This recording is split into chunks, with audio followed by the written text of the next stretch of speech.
Okay, so as part of this update, I have to build this small Chama oil house. And the footprint looks like it's just right for the area with enough clearance for the trains to go by. So we're going to get this thing out of the box, make sure all the pieces are there, and get to it. Okay, it looks like all of the pieces are there. All of the windows and doors and shutters and those decals right there, as well as these little pieces called wallways. They were all wrapped in a plastic bag. So they're all there. These are the roof sections, and I've got a piece of wire sitting on the one to the left. All of the walls, all four walls were there. And then some castings were there. I'm 100% not sure if those were added to the kit from a friend. I got this kit probably a couple of years ago at a train show, and it was from a former member of our train club. He may have added them, I'm not sure, but I know they are appropriate for this building, so they may have come with the kit. And then over here, this tape. And then the instructions were well done. Got easy to follow instructions with photos along the way. And so we're going to go ahead and get this flashing off. And the kit calls for putting the building together before it's painted. We'll see if we follow that rule or not. Okay, all of the pieces have been cleared of flashing. And all of you that do this on a regular basis or have modeled, you know that it seems like windows are in at least the top three most tedious things to do, whether it's installing them, painting them, in this case, getting the flashing removed specifically from these smaller ones here, these 6 here. Got to be very careful that you don't break the panes. So I think that's probably going to be the most tedious part of this build. So let's get these into the paint shop. Got the walls primered. Pretty much everything is primered, from the windows to the doors, the roof panels, and of course the walls, with this dark gray primer. And so the next step is to do the dry brushing of all the colors that the walls and all of these pieces are going to be. So I'm going to start with this chalk paint by Folk Art. And then after I get that on all the pieces, I'll go ahead and start coloring the pieces and the walls the colors that I want them to be. And this is a shout out to my buddy Craig Brotman, who taught me this technique.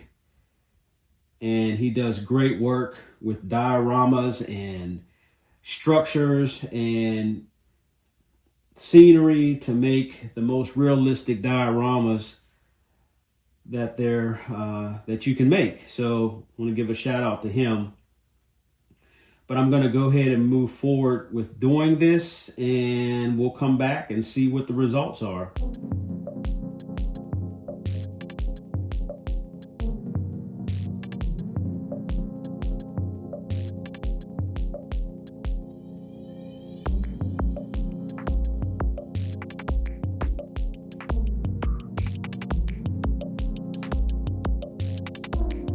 So I have dry brushed the chalk castle color on all of the walls. All of the walls and the doors and windows. And that's kind of what they look like at this point.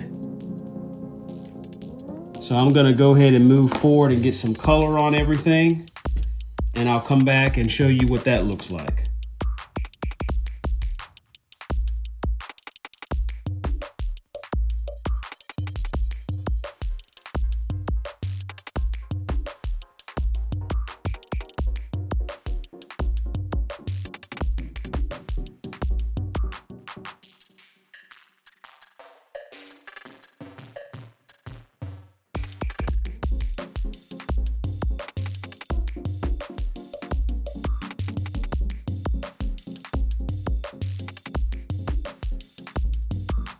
Okay, all of the basic painting of the walls and the doors and windows and such has been taken care of.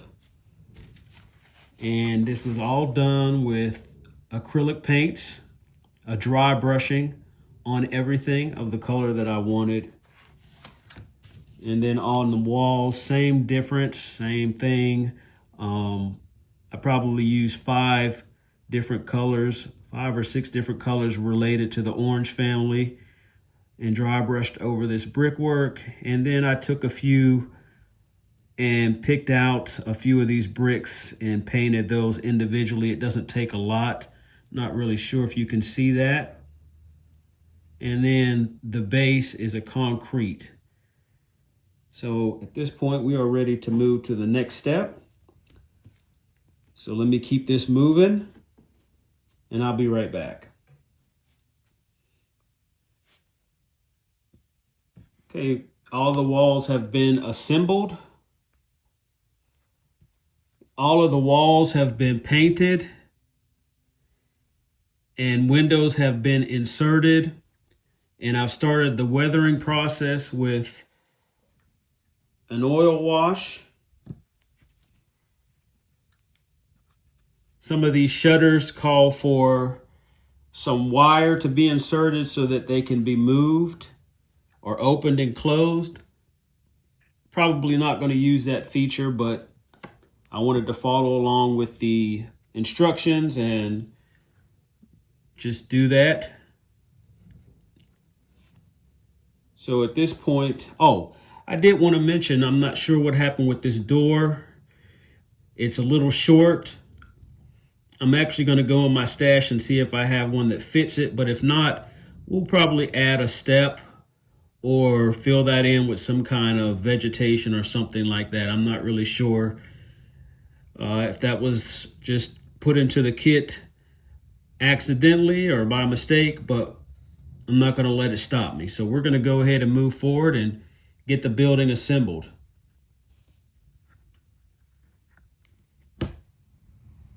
Let me apologize in advance for any shakiness. I'm holding the camera with my hands, but I did want to show that the walls have been assembled. As you can see on the left and the right of the building, those corners still need to be painted. That was an oversight in the painting process, but it shouldn't be too bad to get that taken care of.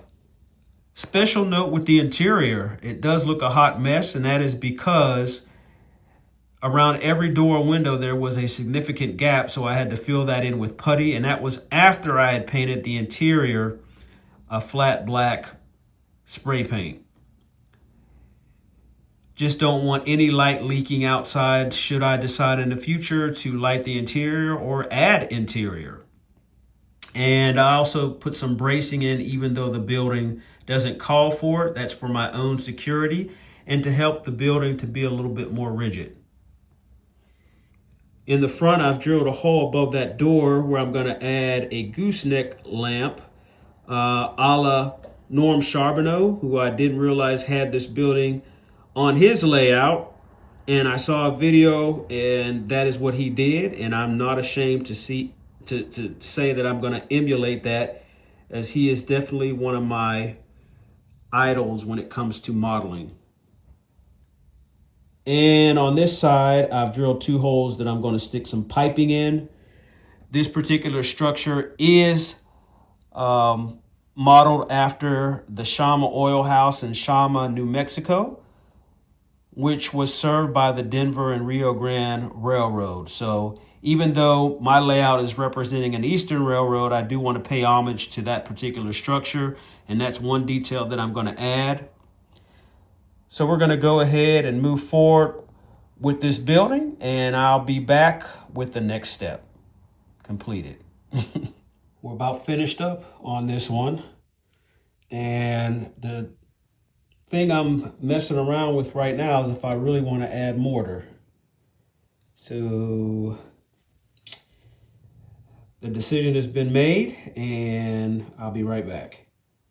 Let's take a look at the 95% finished product. So as you can see, I did weather the walls, not necessarily mortar, but I can always go back later if I want to have a more pronounced mortar. But right now I was going for more of an age look here. Also, if you look to the right on the door at the bottom, I did fill in that gap, just painted a piece of styrene and fit it right in there, and it's fine. Then you can see the details below the rim of the roof. You see those stay walls. And as I stated earlier, I added a gooseneck lamp over that door.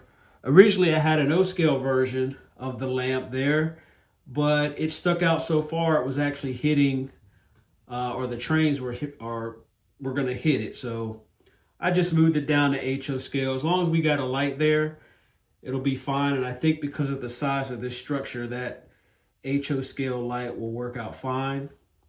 You can also see that I went ahead and painted and weathered the roof. I've got some patches up there. So I did some weathering after I painted the building a flat black color, did some dry brushing, and then added these metal patches for patchwork and rusted those up. And you see the runoff coming from that. And then we've got some leaves that have sat on the roof for so long, they're starting to obviously change color. And I think it turned out pretty good. It's something nice to look down at instead of just a boring roof. I do have an area on the layout where I want to put this structure, which I kind of alluded to earlier. So you'll have to stay tuned for the next installment to see where that goes. And while I'm at it, I want to go ahead and direct you to check out my friend Craig, who I mentioned earlier. You can check him out on Facebook or on YouTube, Craig's Modeling Corner. He does a fabulous job, and just want to thank him for the tips he gave me with this building. While you're at it, if you could go ahead and give me a like and consider subscribing to the channel, I would greatly appreciate it. But we've got more coming as I finish off the marathon in preparation for the Piedmont Pilgrimage, which is in a few days. I probably have a video coming out just about every day up until that point. But as always, this has been Dave, also known as Loving Them Trains. And until next time, later, y'all.